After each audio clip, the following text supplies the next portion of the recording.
Bonjour les amis, nous allons continuer notre formation portant sur WordPress. Nous allons voir aujourd'hui ce que c'est les widgets. Nous allons voir aussi brièvement ce que c'est les extensions. Et nous verrons par la suite comment gérer les utilisateurs, c'est-à-dire les personnes qui vont contribuer au développement de notre site, ou bien c'est les personnes qui vont pouvoir ajouter du contenu à notre site web. Et nous verrons sommairement la partie réglage. Ça serait la dernière vidéo qui concerne le développement web avec WordPress sur wordpress.com.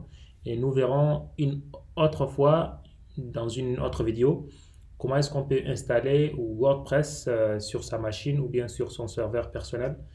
Je vais vous montrer en tout cas les deux ou bien probablement sur mon serveur distant ou bien sur ma machine, je ne sais pas encore, je n'ai pas encore décidé.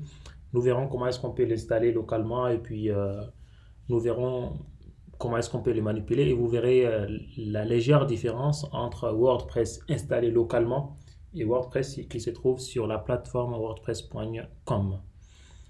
Moi, c'est Mustafa Amatrali, je suis ingénieur en génie logiciel et système d'information. Je suis un motivateur et un passionné du partage du savoir. Sans plus tarder, on entre sur le vif du sujet. Voilà. Ici, nous avons notre site web qu'on a développé tout au long de notre formation. Nous avons changé les thèmes, nous avons ajouté un menu, un élément de menu, ma biographie qui est souvent d'une page. Nous avons aussi ajouté cet élément-là qui est mes aventures. Donc voilà ce qu'on a pu faire jusqu'à maintenant. Ce qu'on va faire maintenant, c'est d'ajouter d'autres choses sur le widget. Le widget, c'est quoi? C'est en fait les différentes choses qui se trouvent sur notre site. Là, par exemple, dans le sidebar, qu'est-ce qu'on a? On a ces éléments-là qui se trouvent dans le sidebar. Et nous avons ici les vidéos ou bien les choses qui se trouvent dans le footer. Dans le footer, je vais ajouter, par exemple, qu'est-ce que je peux ajouter? Je peux ajouter un bouton. Qu'est-ce que je peux ajouter, hein? J'ai l'embarras du choix. Je vais ajouter une image. Ok, je vais ajouter une image juste en bas. Où est-ce que ça se trouve la partie concernant les images? Voilà, c'est ici. Donc je vais ajouter une image juste là. Donc ça va être mon image. Je vais juste ajouter mon image sous la tour Eiffel. Voilà. Je vais enregistrer. Je viens là, je rafraîchis ma page. Et là, je vais voir que j'ai mon image qui est ajoutée dans le widget en bas de la page de mon site. Et là, si je pars dans n'importe quelle page, je devrais avoir cette image-là qui reste visible. Je peux ajouter quoi encore comme widget? J'ai monté ma batterie qui est déchargée. Je vais juste brancher mon ordinateur en parallèle.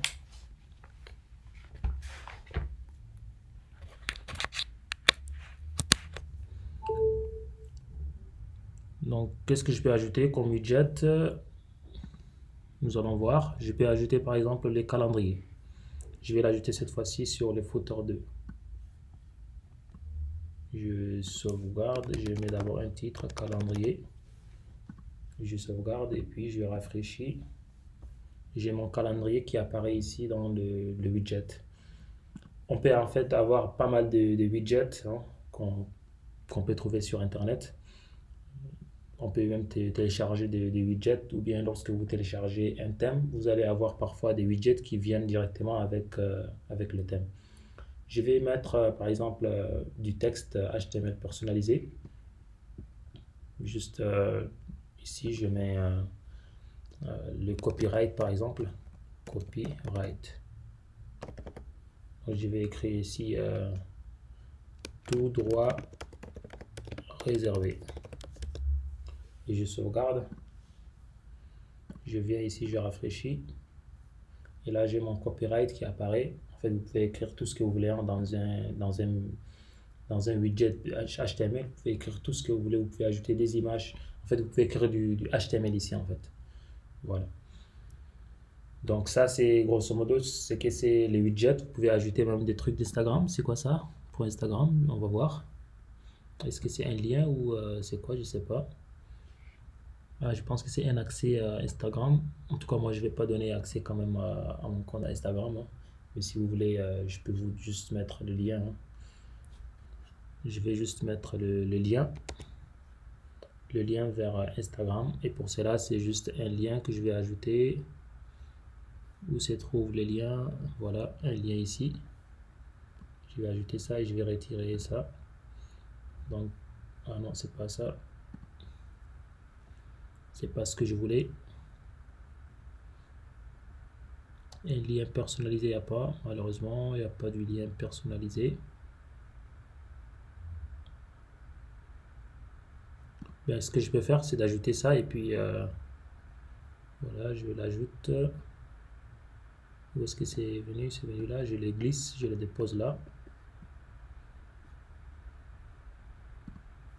Et puis on me demande tous les liens. Non, je ne veux pas tous les liens.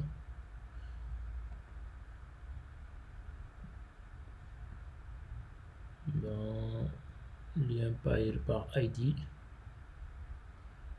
Nombre de liens à afficher. Je vais bon, je vais laisser tomber pour le lien. Ça ne m'intéresse pas. Ça va me prendre encore plus de temps pour le faire.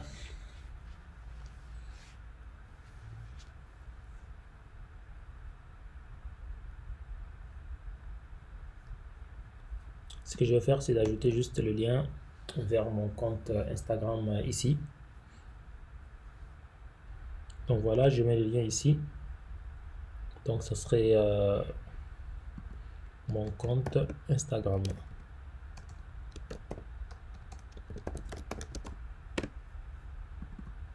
Donc le lien c'est Codemaster, en fait mon identifiant c'est Codemaster sur Instagram. Donc je clique sur enregistrer et là si je rafraîchis, voilà en bas si je clique sur mon Instagram, je serai redirigé directement vers mon compte Instagram. Voilà, j'accepte. Et voilà, là c'est mon compte Instagram. Donc je viens d'ajouter en fait le menu le lien qui me permet de naviguer directement depuis mon site web sur mon compte Instagram. Donc voilà, c'est pour les différents widgets. Je peux mettre les commentaires par exemple, je peux le mettre ici, hein. Je peux le mettre dans le sidebar. Je clique sur terminer. Et puis je viens là sur personnaliser. Je vais modifier quelque chose pour que ça va apparaître en fait. Pour que ça apparaisse, il faudrait que la page d'accueil soit une page, je pense, d'article.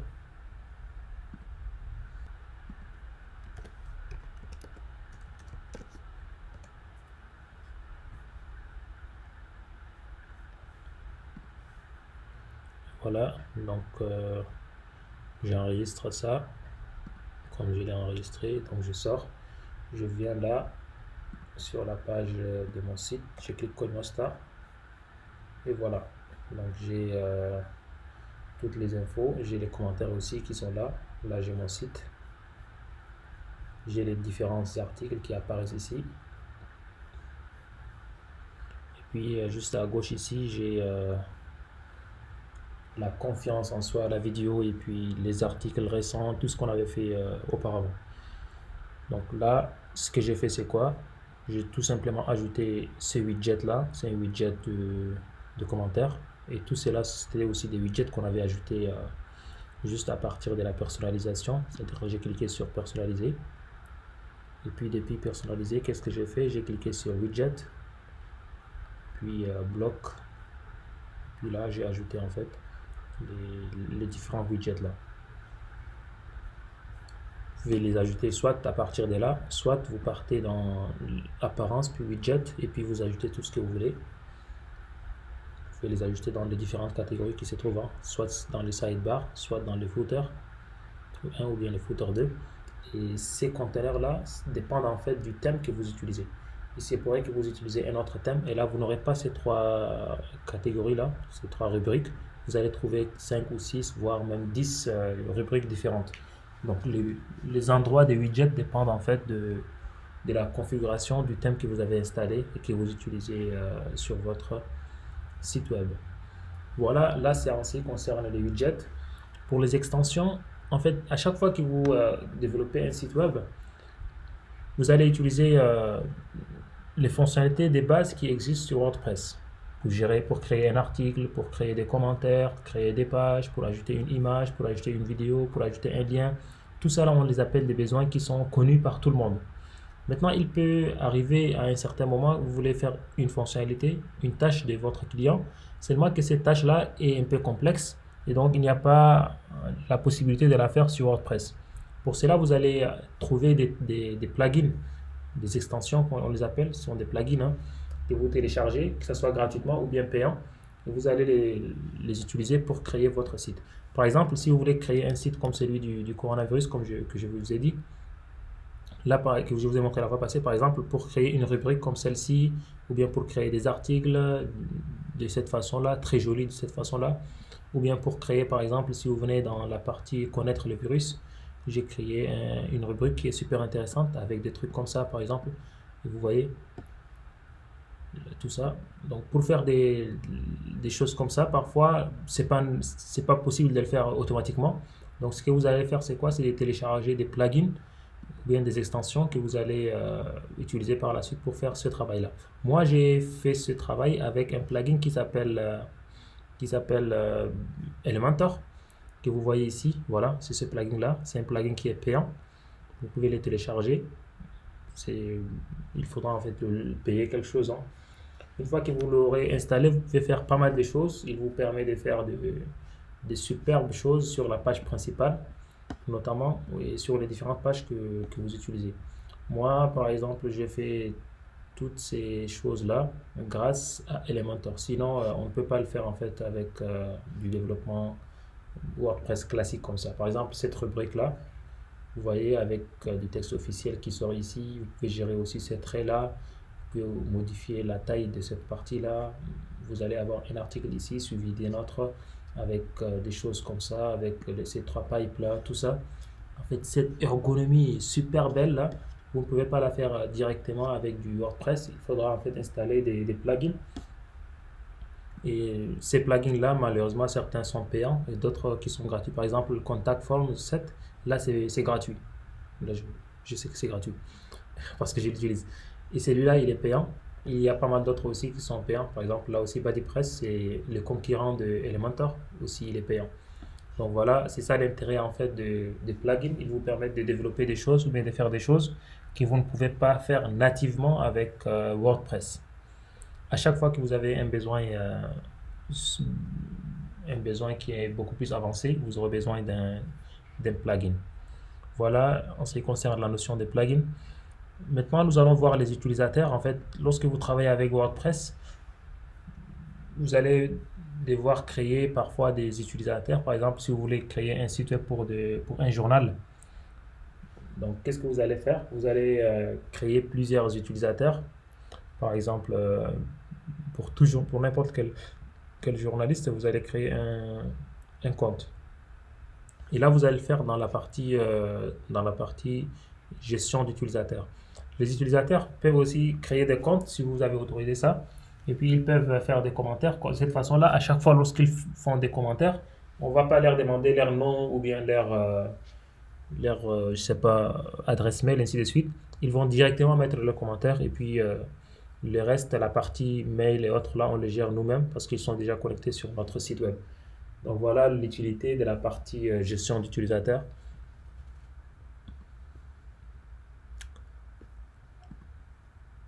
Là, par exemple, vous pouvez cliquer ici pour inviter un utilisateur à travailler avec vous.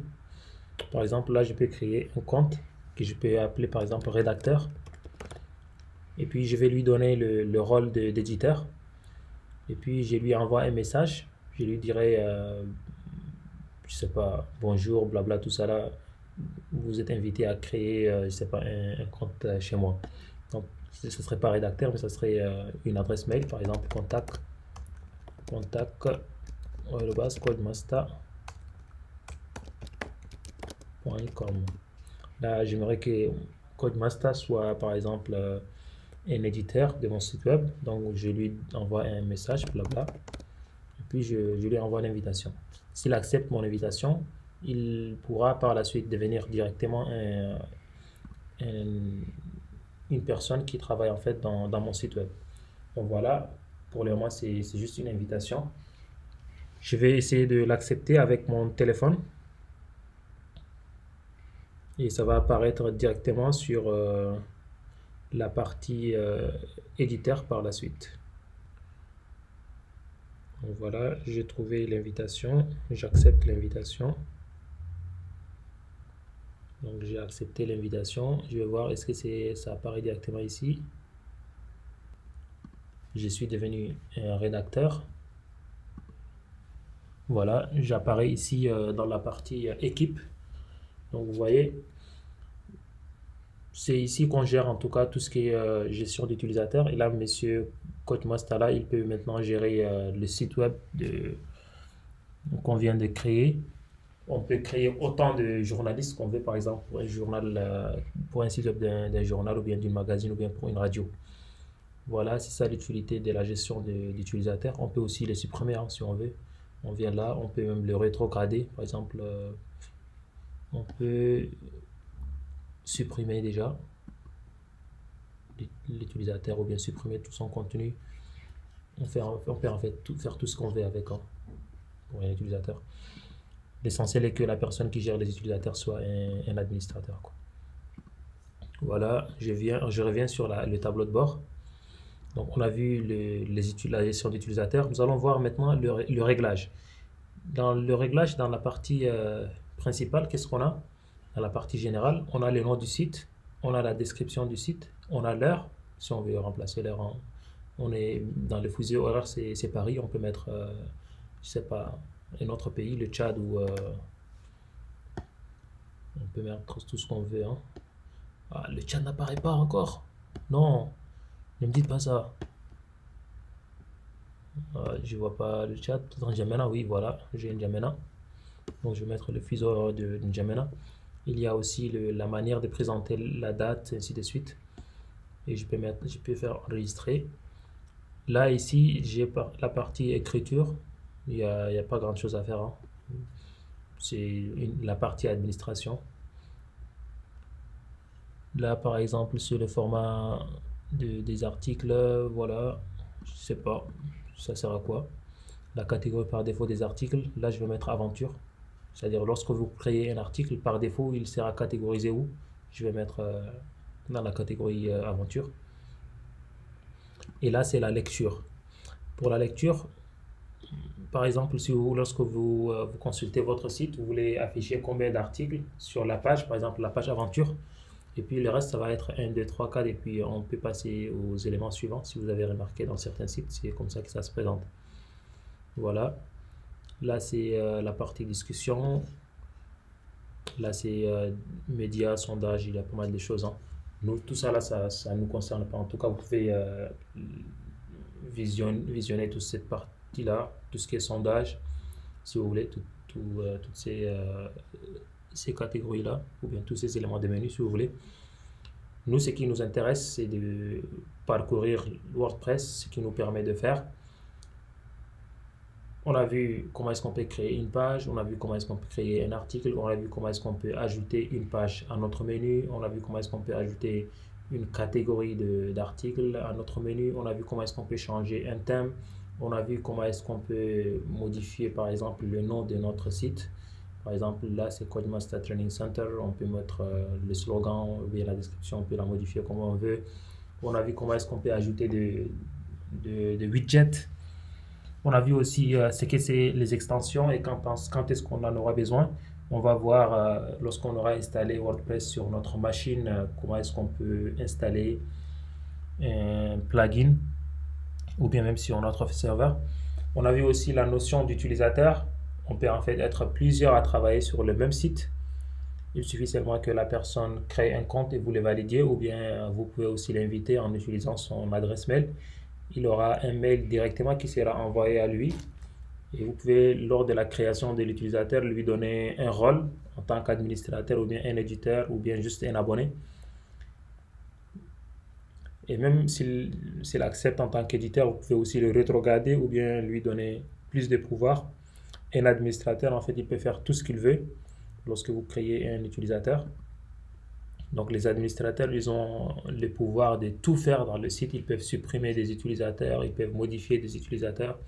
Les éditeurs, ils ne peuvent qu'écrire des articles et ils peuvent aussi parfois modifier certains articles de leurs collègues.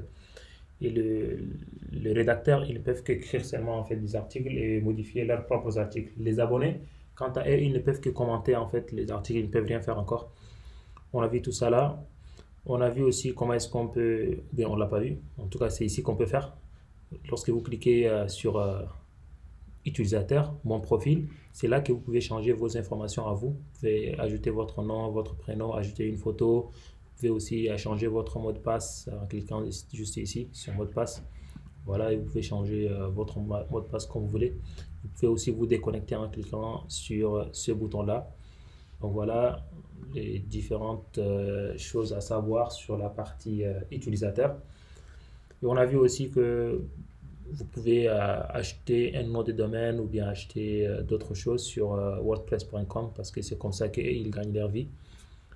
Et vous, lorsque vous gagnez un projet, ça dépend de votre projet. Vous pouvez investir en achetant des choses sur Internet. Vous pouvez acheter un thème payant. Vous pouvez acheter aussi des extensions comme ce que j'avais acheté pour le site web du coronavirus. Comme je vous l'ai dit, pour le thème ici, c'est un thème qui est payant, mais je ne l'ai pas payé parce qu'il y a une partie gratuite. Et moi, j'ai modifié des choses en utilisant de la programmation. Mais le plugin qui permet de faire le travail, le plugin, ça c'est un plugin payant qui s'appelle Elementor, comme je viens de vous le dire. Voilà, et c'est ce plugin-là qui me permet de faire cette très belle présentation-là. Vous voyez ici, le site web est déjà signé par Coach Master. Voilà, avec WordPress, vous pouvez créer un site web comme celui-là, celui du coronavirus là. C'est moi qui l'ai fait avec WordPress, je l'ai fait en 2 jours, voire même un peu moins, hein, parce que j'ai travaillé juste 4 heures ou 5 heures par jour. Et le site web de la Maison Blanche aussi est développé avec WordPress, comme je vous l'ai dit. Il y a pas mal de sites web qui sont développés au Tchad, en France, en Tunisie, partout dans le monde avec WordPress. Et même si ce n'est pas avec WordPress, c'est avec un autre CMS qui est similaire à WordPress, comme Joomla par exemple, qui est un CMS très populaire aussi, Joomla. Vous allez l'adorer si vous l'avez essayé aussi. Donc c'est aussi un CMS puissant qui vous permet de créer des sites web. Approximativement comme WordPress, il y a aussi la notion des thèmes là-bas. On appelle juste un thème dans le monde de Joomla comme template. Et sur WordPress, c'est thème. Vous aurez aussi les extensions qui sont là-bas, on les appelle des plugins. Il y a la notion des articles, des pages, des catégories, tout ça là, c'est pratiquement la même chose. Il y a aussi d'autres CMS, comme vous le voyez ici. Il y a Drupal, il y a Magento, il y a Typo. Par exemple, je pense que le site web de l'ambassade de la France au Tchad, c'est avec Typo. Je ne suis pas sûr, mais je pense que c'est avec Typo. En tout cas, la plupart des ambassades de la France à l'étranger sont des sites web qui sont conçus avec Typo.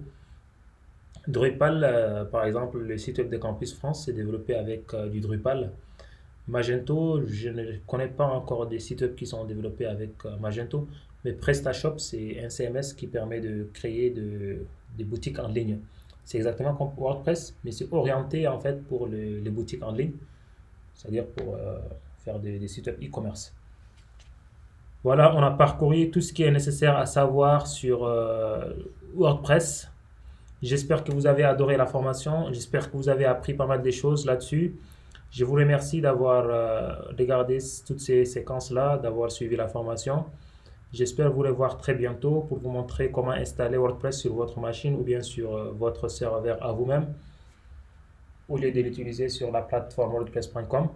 Donc merci bien d'avoir regardé cette vidéo une fois de plus. N'hésitez pas de me poser vos questions dans les commentaires. N'hésitez pas aussi de partager la vidéo avec vos amis et de les inviter à regarder la vidéo.